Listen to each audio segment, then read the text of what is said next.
Warhammer 40K'nın hikayesinin tamamen uydurma olduğunu sanıyorsanız Engizisyon adına sizleri bu yanlıştan döndürmeme müsaade edin. Çünkü o meşhur Imperium of Man baştan sona ama gerçekten baştan sona Roma, Bizans ve bir tutam Orta Çağ tarihidir aslında. Ve bunu size kanıtlayacağım.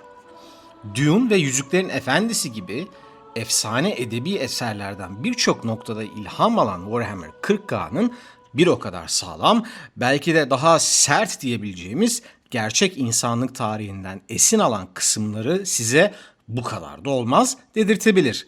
Neyse ki Engizisyon hizmetinizde ve Warhammer 40K'nın tarihsel şifrelerini sizin için bu videoda ben Deniz Engizitör çözümleyeceğim. Necron'da Antik Mısır, White Scars'da Orta Asya Türk kültürü, Space Wolves'da Vikingler ve Black Templars'da Teutonik şövalyeler gibi çok sayıda esin kaynağı görsek de sevgili Imperium halkı Warhammer 40K'ya uçtan uca baktığınızda bir Roma-Bizans tarihi alegorisi görürsünüz. Antik Roma siyasetinden, kültürüne, ordusundan toplumuna hatta kuruluş, genişleme ve çöküşüne kadar büyük ölçüde Roma tarihi ve bir ölçüde ardından gelen Orta Çağ tarihinden etkilenmiştir Warhammer 40K. Gelin beraber inceleyelim. Age of Strife sonrası birliği kurup insanoğlunu yıldızlara açan imparatorluk, Antik Roma tarihinde İtalya'daki şehir devletlerinin birleştikten sonra bilinen dünyayı, yani 40K'da evreni fethiye girişmesiyle birebir örtüşür. Antik Roma devletinin bilinen dünyanın ücra köşelerindeki barbar halklara yol, hukuk ve medeniyet götürme çalışması olarak anlatabileceğimiz Pax Romana, 40K'da Great Crusade olarak vücut bulur.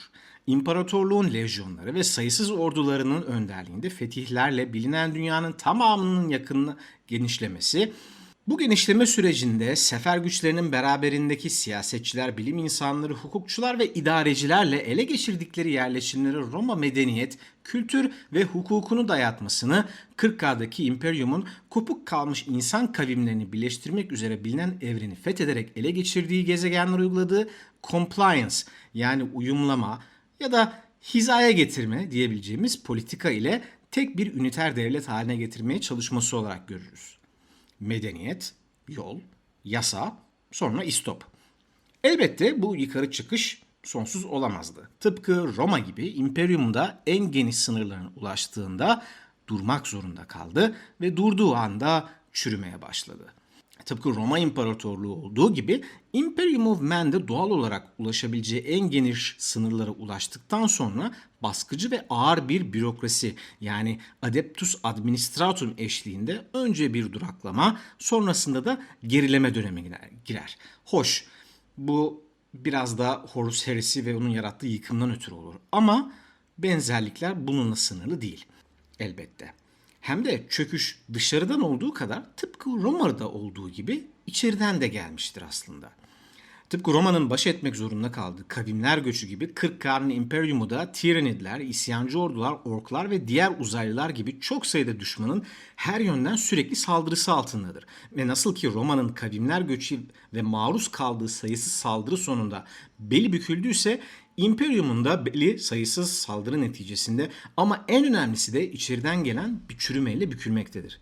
Nasıl ki Roma İmparatorluğu'nun çökmesi 100 yıllar aldı, İmperium'da benzer şekilde sahici güçten ziyade yüzyıllardır devasa bir biçimde var olmanın ya da evrendeki hemen herkes için tek seçenek olmanın verdiği eylemsizlik ile tabiri caizse yuvarlanıp gitmektedir. Ama yanlış olmasın, bu yuvarlanma yokuş aşağı bir yuvarlanmadır ve lore'un güncel halinde de biraz hızlanmıştır. Buradan anlayacağınız üzere çöküş bir olay değil, bir süreçtir. Ve işte tam burada Games Workshop başka bir Roma temasını sahneye çıkarır. İmparatorluğun ikiye bölünmesi hikayesi. Ama bunu tek seferde değil, farklı farklı anlatılarla birçok kez yapar. Bu aşağı yuvarlanma iki noktada antik Roma tarihiyle kesişiyor aslında. Aslında benzer bir paralelde kesişiyor gibi görünseler de altlarında farklı farklı anlatılar yatıyor. Ve bu da bize Games Workshop'ın mevzuları bazen muğlak bırakmak istemesinin ardında yatan pratiği izlemeye itiyor. Bütün 40K timeline videosunda anlattığım ve daha geniş olarak Age of Apostasy'nin bir parçası olarak görebileceğimiz 32 ila 34. bin yıllardaki Nova Terra Interregnum dönemi kısmen Roma İmparatorluğu'nun 3. 4. yüzyıllardan sonra ikiye bölünmesiyle paralellikler taşır. Ama bu paralelliklerin de farklı boyutları ve sınırları var. Nova Terra Interregnum döneminde Imperium her biri kendisini meşru gören iki farklı imparatorluğa bölündü. Hatta bu başkentlerden bir tanesinin adı Konstantinium, yani Doğu Roma İmparatorluğu'nun başkenti Konstantinopol, biricik İstanbul'umuz ile aynı ismi taşıyor. Ama paralellikler burada son buluyor. Roma bu şekilde ikiye bölündüğünde bu idari bir mecburiyetten ortaya çıkmıştı. Çünkü imparatorluk o kadar büyük hale gelmişti ki onu tek merkezden idare etmek neredeyse imkansız hale gelmişti. Nova Terra Interregnum'da ise dini ve siyasi bir kopuş görüyoruz.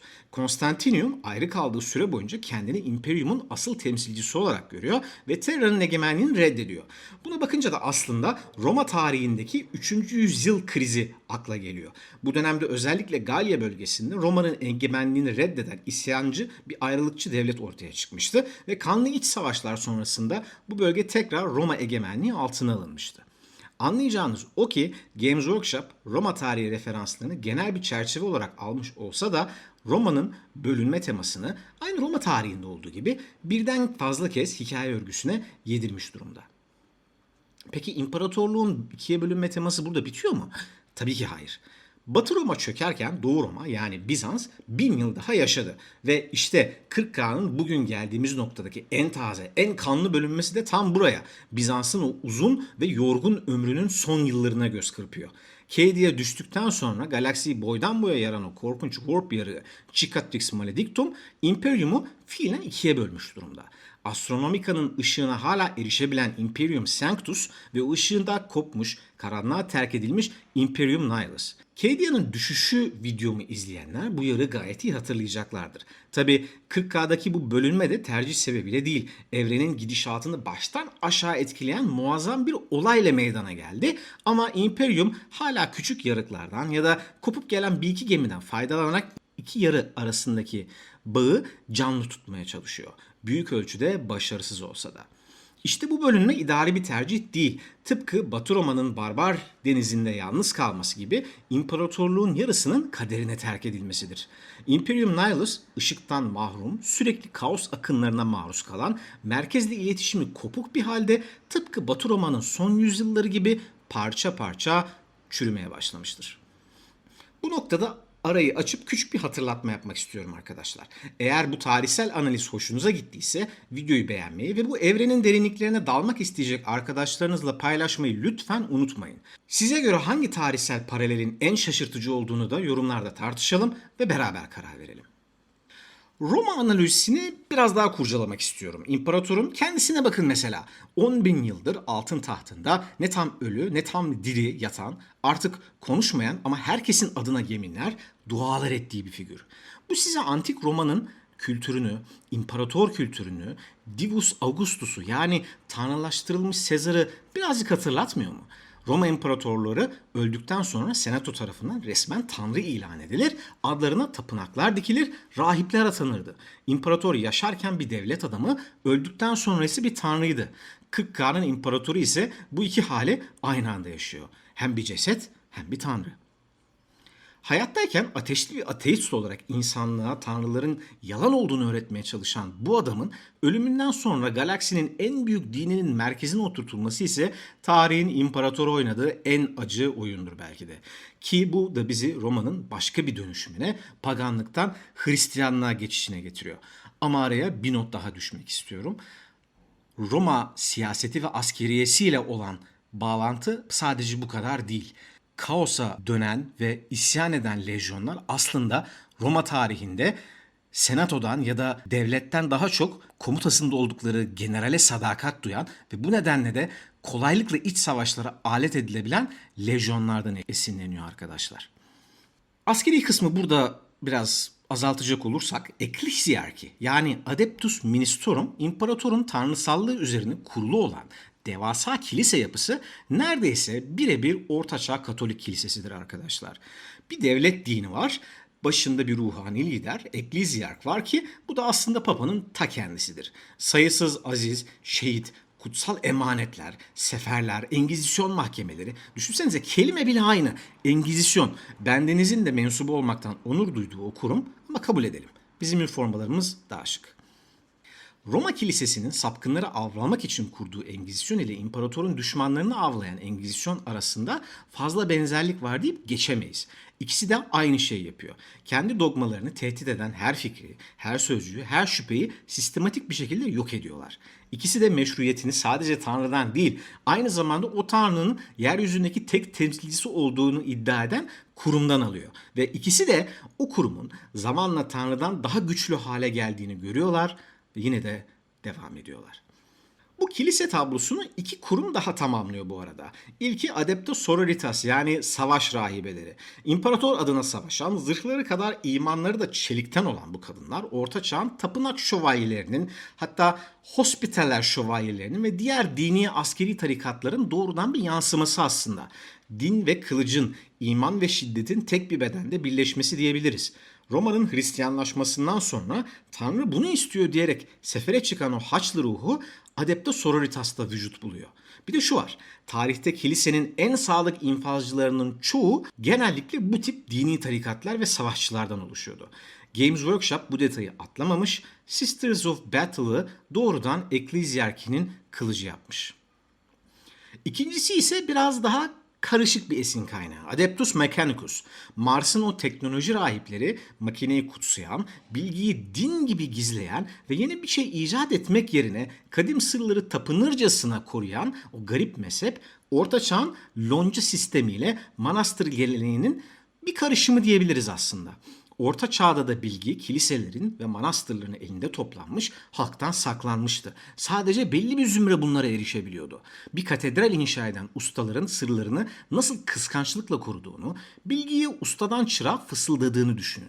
Mechanicus da tam olarak böyle. Bir STC'yi yani Standard Template Construct'ı bulduklarında anlamadan, sorgulamadan sadece doğru olduğunu düşündükleri duaları okuyarak çalıştırıyorlar. Bilim dine dönüşmüş durumda. Bilgi bir zamanlar güçtü. Sonra bir dua oldu. Gördüğünüz gibi Warhammer 40K'nın hikayesi aslında insanlığın kendi tarihinin karanlık bir aynadaki yansımasıdır. Imperium Man bir uzay imparatorluğu değil, 10.000 yıldır yaşayan bir Roma'dır aslında. Ve şimdi bizler maalesef bu devasa galaktik imparatorluğun tıpkı Roma gibi bir parça içeriden, bir parça dışarıdan gıdım gıdım çöküşünü izliyoruz aslında lore'a bakarken. Roma'yı tek başına kimse yakmadı. Roma çürüdü, Roma örselendi. Ve İmperium da şu an tam olarak aynı şeyi yaşıyor. Videonun başında sizlere bir söz vermiştim. İmperium Roma'nın galaktik hayaleti olsa da 40K'nın geri kalanı. O sayısız ordu, gerçek dünya tarihinin ve kültürlerinin bir mozaiği aslında. Ki burada sadece birkaç tanesine değineceğim. Sözümün eri bir engizitör olarak şimdi sizi alıp galaksinin dört bir yanında tek tek bu esin kaynaklarının izini sürdüğümüz kısa bir tura çıkaracağım. İlk durağımız çok kadim bir uygarlık. Nekronlar. Hiçbir gizleme çabası olmadan doğrudan Antik Mısır'dan kopyala yapıştırılmış gibi duruyorlar. Milyonlarca yıl önce yaşamış, sonra kendilerini derin bir uykuya yatırıp şimdi mezarlarından teker teker uyanan, ölümden dönmüş bir uygarlık. Bu firavunların piramitlerine gömülüp ölümsüzlüğü beklemesinin ta kendisi. İsimlerine bir baksanıza. Hanedanlar halinde örgütlenmişler. Başlarında Feron var ki bu kelimenin Firavun'un yani Fero'dan geldiğini söylememe herhalde gerek bile yoktur. Nekron lordları mumyalanmış kralların metalik bedenle dirilmiş halleri, şapkaları, asaları, giysileri bile öyle. Ktan denen o kadim yıldız tanrılarına tapınmaları ise Mısır'ın güneş ve gök tanrılarını anımsatıyor insana. En sevdiğim örnekte daha önce videosunu yaptığım Trazyn the Infinite. Yani o koleksiyon delisi. Galaksinin her köşesinden eserleri, hatta canlı varlıkları çalıp müzesinde sergileyen bir tür ölümsüz antikacı kendisi. Bir firavunun mezarına bütün hazinelerini, hatta hızını alamayıp hizmetkarlarını dahi doldurmasının steroid basılarak Warhammer'a uyarlanmış hali aslında. Necron'dan sonra rotayı steplere çevirelim. White Scars. Bu Space Marine Legion'u açık açık Orta Asya Türk ve Moğol kültüründen besleniyor. Ve bunu söylerken bir engizitör olarak özel bir gurur duyduğumu da itiraf etmeliyim. Jetbike denen o roketli motorlara binip at sırtında vurkaç taktiği yapar gibi düşmanı şaşırtan, hızı ve manevrayı her şeyin üzerinde tutan bir savaş kültürü bu. Bu Cengiz Han'ın atlı okçularının o stepleri rüzgar gibi tarayan süvarilerin doğrudan bir yansıması. Primarkları Cagatay Han'ın adı bile öyle. Han. Lejyon'un ana vatanı Çogoris, hanlıklara, ordulara, av geleneklerine sahip bozkır ve steplerden oluşan bir gezegen. Onları diğer kasvetli ağır lejyonlardan ayıran o hız ve özgürlük tutkusu bozkır kültürünün o yerleştik düzene sığmayan ruhuyla birebir örtüşüyor. White Scars, 40K'nın o boğucu gotik atmosferinde esen taze bir step rüzgarı adeta. Şimdi ise soğuk kuzeye gidelim. Space Wolves. Daha önce kendilerine birkaç video ayırdığım, vahşetlerini ve sadakatlerini defalarca anlattığım, gizli gizli hayranlık beslediğim bu lejyon baştan aşağı Viking kokuyor arkadaşlar. Fenris denen ölümcül buz gezegeninde yaşayan, içki içen, böbürlenen, av ve savaş öykülerini ateş başında birbirine anlatan, ölümden korkmayıp şanlı bir sonu kutsal sayan savaşçılar bunlar. İsimlerine bakın, ünvanlarına bakın. Wolflord, Rune Priest, Wolfguard. Kurda kuşa kahramanlık destanlarına yapılan o sürekli vurgu İskandinav mitolojisinin beden bulmuş hali. Primarkları Leman Russ'ın kurtlarla olan bağı Fenrir kurdunu ve Ragnarök'ü çağrıştırıyor. Hatta imparatora Allfather yani Ulu Ata demeleri bile aslında doğrudan Odin'in lakaplarından birinden ödünç alınma. Bir Viking nasıl Valhalla'ya gitmek için savaşta ölmeyi arzuluyorsa bir Space Wolf da imparatorun salonlarında bir yer kapmak için kanını dökmekten asla çekinmez. Kuzeyde kalmışken biraz başka chapter'lara da uğrayabiliriz. Mesela Black Templars. İsimleri zaten her şeyi söylüyor. Templar yani tapınak şövalyesi. Bu chapter'da 40K'nın Haçlılarıdır diyebiliriz. Ana lejyonları Imperial Fist'ten ayrılıp 10.000 yıldır hiç bitmeyen, durmayan, sonsuz bir seferle galaksiyi dolaşıp imparatorun düşmanlarını ve sapkınları kılıçtan geçiren bu fanatikler Orta Çağ'ın o dini şevkle sefere çıkan Teutonik ve tapınak şövalyelerinin galaktik mirasçıları aslında. Teutonik şövalyeler nasıl Baltık bölgesinde pagan halklara karşı amansız bir dini savaş yürüttüyse Black Templars da imparatora hizmet ve iman uğruna merhameti bir kenara bırakmış, bir Bolter'ın namlusundan vaaz veren modern Haçlılar adeta. Sapkınlara ve saykırlara duydukları o derin nefret ve şüphe bile Engizisyon çağının o paranoyak din savaşçısı ruhunu gayet iyi yansıtıyor. Tabii gerçek tarih sadece insanlardan ibaret değil ve 40K'da bunu biliyor. Mesela Tao İmparatorluğu, o parlak, optimist, büyük iyilik yani greater good için herkesin el ele vermesini savunan bu teknolojik uygarlık Meiji dönemi Japonya'sının bir karışımı ki Tao estetiğinde Gundam etkisi bence sizce de yadsınamazdır. Size medeniyet getiriyoruz, bize katılın, hep birlikte daha iyi bir geleceğe yürüyelim söylemi kulağa hoş gelen ama altında asimilasyon ve genişlemeci bir iştah yatan o klasik emperyal vaadin daha temiz yüzlü propaganda afişlerinde daha iç götürür bir versiyonu adeta. İmperium ne kadar çürümüş, karamsar ve geçmişe saplanmışsa Tao da o kadar yeni, umutlu ve geleceğe dönük. Ama ikisi de aslında aynı şeyi yapıyorlar. Galaksiyi kanla fethediyorlar. Ama biri bunu nefretle yaparken diğeri yapmacık bir gülümsemeyle yapıyor. Hangisinin daha kötücü olduğunu bence siz karar verin. Bir de benim favorim Astra Militarum var ki o sayısız, isimsiz kahramanlar ordusu. Bütün insanlık tarihinin piyade savaşlarının kanla boyanmış bir kolajıdır. Kedyalılar modern, mekanize bir ordu. Neredeyse 2 Dünya Savaşı'nın ve Soğuk Savaş'ın askerleri.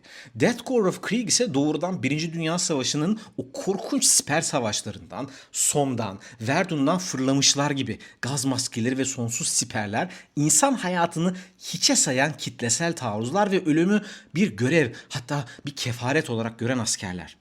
Peki Valhalla'nın Ice Warriors'e ne demeli? Stalingrad'ın karında savaşan Kızıl Ordu aklınıza gelir bence. Ya da Talar'ın çöl savaşçıları. Kataçanlara baktığımızda ise Vietnam jungle'larında kan ve ter dökmüş gerillalar canlanıyor insanın gözünde. Astra Militarum 40K'nın bize bütün bu tanrılar, primarklar ve devasa güçler savaşırken ölen ve kazandıran aslında sıradan insandır demesinin bir yolu. Tıpkı gerçek tarihte de olduğu gibi. Mısır mezarlarından 1. Dünya Savaşı'nın siperlerine upuzun bir yolculuk yaptık. Hepsi aynı galakside arkadaşlar. İşte bütün bu mozaiğe tepeden baktığınızda Warhammer 40K'nın nasıl bu kadar derin, bu kadar tanıdık ve bu kadar rahatsız edici geldiğini anlayabilirsiniz belki de. Çünkü Games Workshop hiçbir şey yoktan var etmedi aslında. Önemli eserlerden esinlenirken bir taraftan da bizzat bizim tarihimizi aldılar. İnsanlığın en görkemli zaferlerini ve en kanlı çılgınlıklarını aldılar. Hepsini alıp 41. bin yılın o kasvetli karanlığını fırlattılar ve Warhammer 40K'nın imzası haline gelmiş abartıyı son noktasına kadar zorladılar. 40K bir bilim kurgu değil aslında. Bir ayna. İçine baktığımızda kendi tarihimizi, kendi yükselişimizi ve düşüşümüzü, kendi azizlerimizi, kendi canavarlarımızı görüyoruz. Sadece daha büyük, daha karanlık, daha acımasız, daha çığırından çıkmış bir ölçekte. 40K'nın anlattığı her korkunç şeyi insanlık zaten en az bir kez yaşadı arkadaşlar. 2 videoluk bu mini serinin sonuna geldik. Bu tarihsel dalış hoşunuza gittiyse videoyu beğenmeyi ve bu evrenin derinliklerine beraber dalmak isteyecek arkadaşlarınızla paylaşmayı lütfen unutmayın. Yorumlarda tartışalım. Warhammer 40K'nın hangi tarihsel paraleli sizce en şaşırtıcı? Gözden kaçırdığım, şunu da anlatsaydın yahu dediğiniz bir bağlantı var mı? Mesela Eldar'ın bir düşüşten sonra dağılmış, kibrinin bedelini ödeyen kadim bir uygarlık olması size hangi gerçek medeniyeti hatırlatıyor olabilir? Ya da Tyranids. Kanala henüz abone ya da üye olmadıysanız arkadaşlar, orada Hereticus sizi bir tarih dersi bahanesiyle sorguya çekmeden bu işi halledin derim. Ve ben Deniz Engizitör, bir sonraki videoda görüşmek üzere, size selamımı sunarım. Savaş asla bitmez ama imparator daima korur.